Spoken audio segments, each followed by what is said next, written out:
Hi, I'm Shannon McGee, strategic business coach and franchise owner with Network in Action and NIAX here in the metropolitan Nashville area. And today I have Dennis Jackson with WorX Solutions. Thanks for joining me today, Dennis. Thanks, Shannon. It's always great to be with you. So I always enjoy talking with you. But my favorite question to start with is tell me a little bit about your entrepreneurial journey. So my background, I kind of good. That's important. Is that I have an accounting degree and I worked in operations and purchasing for several companies. I started at Marathon Oil, and from there we went to 7-Eleven, Frito-Lay, Imperial Sugar, Union Planters Bank, and then eventually brought us to Nashville with a healthcare company. So my background's broad. Big Um, companies. Big companies. Some of them I had, 5 employees. When I was at 7-Eleven, I had over 300 employees. And so at one point in time, I used to buy crude oil from Venezuela. Now today you can't go to Venezuela, but so I have lots of background and a lot of my clients come from those different experiences. So like if you buy gas at Costco, one of our clients manages all the crude oil for Costco because I knew there was 53 gallons in a barrel and nobody else knew that. And I could help them do the math real quick in what we do. And so I always tell people, that jump from being corporate to doing entrepreneurial work, it use your experience and your knowledge and your connections and build your network while you're doing it. Because when you jump, you better have those relationships in place because they're not just going to magically appear for you. And so the trigger for me was back in 2011. The company every November we'd go through layoffs, and I was kind of getting tired of it. And I walked into church one day, and on the board it said, "Maybe you've been someplace. It's time to dust the dirt off your shoes because you've been someplace too long." And so I was like, "Okay, God, I kind of get your message." And so I went back and told my boss, and I said, instead of laying 2 people off that I was going to have to do, why don't you let me go and we'll save those two? Well, fast forward, they ended up having to lay me off and those two because they had to cut more. And so, we made that jump. For me, God, opens doors in mysterious ways because then 3 weeks later, I find out my dad has Alzheimer's and has a very short window to live. So he passes in March of 12. My mom passes in November of 12. And I said, if you read a biography or whatever about me, it's like, oh my gosh, he gets laid off, he loses his parents. It was the best thing. I got to spend that year with my parents while I'm planning the business.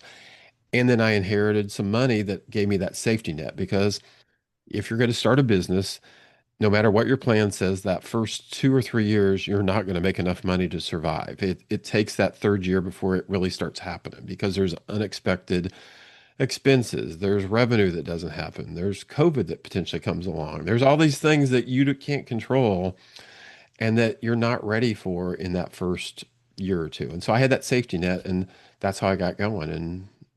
And what I started with and where I'm at is two radically different things because I was coming Always. out Yeah. to go. I felt people needed to track their contracts really, really well because I see lots of companies not doing Well, that that's what you well. came from with procurement, right? That was a big Correct. part of what you did. I got out there. People needed it, but nobody wanted to pay for it. So then Okay. you have to be flexible and be willing to kind of ebb and flow. And so today, 15 years later, I've got 125 companies that we support in some form or fashion, and I love my customers, and hopefully they love me. I love that. Well, first of all, congratulations on 15 years. Like that's a big achievement. And you and I shared previously that I had a similar type start, right? It was someone acquired our business, and then we had some downsizing, and then they handhold this integration, and they decide, we want to sell it. We're going to let you go. Could we hire you as a consultant, right? Just thrust into this. And I was actually in the ER on Christmas when I decided to buy this franchise, which is big risk. You have a 10-year commitment, Yeah. financial obligations, yada, yada. But for me, I saw stability and predictability because for me, it was business in a box. I could work this plan and Yeah. it gave me that flexibility. To your point, we also went through things such as that. And having the flexibility for quality of life is huge. It's huge. I It's mean, it's just in who you spend time with. You said something I want to touch upon. About the networking in corporate. There's a lot of people that think networking is sales. It's convincing somebody, to do something or buy something. And truly, networking is building relationships before you need them. exactly Everybody needs to be doing that. right. I mean, and it's one, I have a podcast, WFH with two guys. And so Benny was actually one of my vendors 20 years ago. And we've stayed in touch because he was a vendor to us at a corporation that I worked at, but he also was a friend because he took away that company that he was for and looked at, okay, how could I help you be successful? And so, and in return, I would help him connect with people and that kind of thing. And it's just one of those ones where keep touch, you better have at least 20 to 30 people on your list that you're good friends with and that you're talking to periodically, maybe once a year. I mean, like yesterday, I had one of my friends that I worked with, gosh, it was 30 years ago, because she actually was babysat our two kids. Called out of the blue. She's 85 now. And so she's like, I was just thinking about you because you were the best boss I ever had. And it's like, Mhm. those are the types of things. And she had connected me with other companies throughout the years for what we do today. And so Yeah. it's just keep those relations. It's not about sales. It's about helping other people do things. Help other people. It will always come back to you. And it may come back to you in 6 months, 6 years, 60 years, but it's just do the right thing and help people succeed. Yeah. It's a great way to live your life. And So don't yeah. sorry, don't wait till you're going to get laid off. I mean, Oh because yeah. You're I've got I've got people right now calling because the economy may have slowed down a little bit. Oh, I need to network. It's like, friend, you are missing the boat. You should have been doing yeah. that 3 or 4 years ago Yeah. and getting those relationships and helping them when they were having troubles. They'll maybe help you, but it's not going to be as productive when you're in the down cycle. Oh yeah. Do it It's when you're in the hard. up cycle. It's much easier. Well, and another thing is when people launch businesses, they don't understand that everybody is in sales, right? Like Right. they may be great at what they do. And one of the hardest things about launching your own business is you do have to sell. You have to close business. Business doesn't happen if a transaction doesn't take place, and that's a big hurdle for a lot of entrepreneurs. But jumping in, you kind of touched upon it. Tell us a little bit more about what you do and how you serve your clients today. Yeah, so our clients are most of them are small to mid-size, and that's intentional on our side, because I didn't want to have to deal with that corporate America and Yeah. all the bureaucracy that comes with bigness. I like the small ones because I can actually help them. And with technology, they can still stay small Mhm. footprint wise, but be a very large organization or very productive and profitable. And so many companies, I was kind of the best way to think about it, they live in Excel spreadsheet hell. Someone was talking the other day, oh, AI is going to take over. I'm like, I've got clients they're just now, they're not even using Excel. They're still in paper. So AI is not taking over the whole thing. No. But so they've got some kind of operating system, some kind of accounting system. It's all that stuff in the middle that gets done on sticky notes, spreadsheets, in people's heads. Um, doesn't get done, and then falls in the black hole. We're able to sit down with you and help automate those processes to Mm. streamline it and connect things and help you not have to keystroke the same thing 5 times because you'll keystroke it in a CRM, you'll keystroke it in a accounting system, some kind of operating system if you're shipping, a UPS ticket. And so that's where mistakes happen and that's where things get bottled up. I always tell people, think of it, think of if you looked at your database and said if you have Home Depot, you may have Home Depot, Brentwood, Brentwood, Home Depot, the Home Depot in Brentwood, the Home Depot in Brentwood on Moore's Lane. All four of them are the same Home Depot, but your system Yeah. thinks they're four, and it messes everything up, and you don't get a clear picture. And if you're doing sales, you may be sending out four messages to the same place, and then they think, well, what an idiot. It's like, Yeah. why do they don't even know who I am? And Yeah. so we just try to help find, it can be broad, it can be very specific what we help with. We have clients that we help with inventory, we have CRMs, we have project management, we have a lot in the interior design where they're doing things in a CAD system, but they have to create purchase orders, and their purchase orders are very complicated that QuickBooks doesn't deal with. And then Right. we do that, and then we push it to QuickBooks because we're not going to be your accounting system. Your accounting system is still going to do its debits and credits and its financials. It's all that operational stuff. The best way to describe it, I always tell people, if you're trying to lose weight, stepping on the scale is the end result. And that's what accounting is.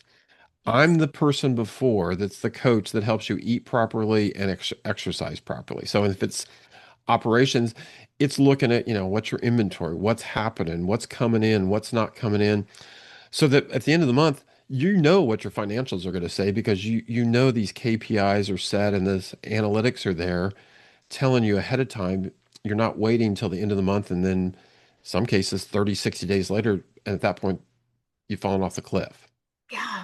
Well, and something I hear is like that people don't truly understand the cost of the rekeying, right? Besides the error process, you may have someone whose job is to create and update this spreadsheet that gets to somebody that informs their spreadsheet, that Yes. then might go to somebody else and informs their spreadsheet. And a lot of this has to do because, they don't have the reporting that they want, So right? And I have a really good one there. So yeah. we had this potential client that we were going to help with, and their sales were going through the roof, but they were losing money, and he couldn't figure out why. And he told us that in this that we got the spreadsheet and we were going to automate this thing, and he told us that their markup was 25%. Well, we get in there and we're like, no, your spreadsheet says 2.5%. So for a year, his margins were 2.5 because someone in sales he'd allowed them to give a new price at Oh 2.5%, no.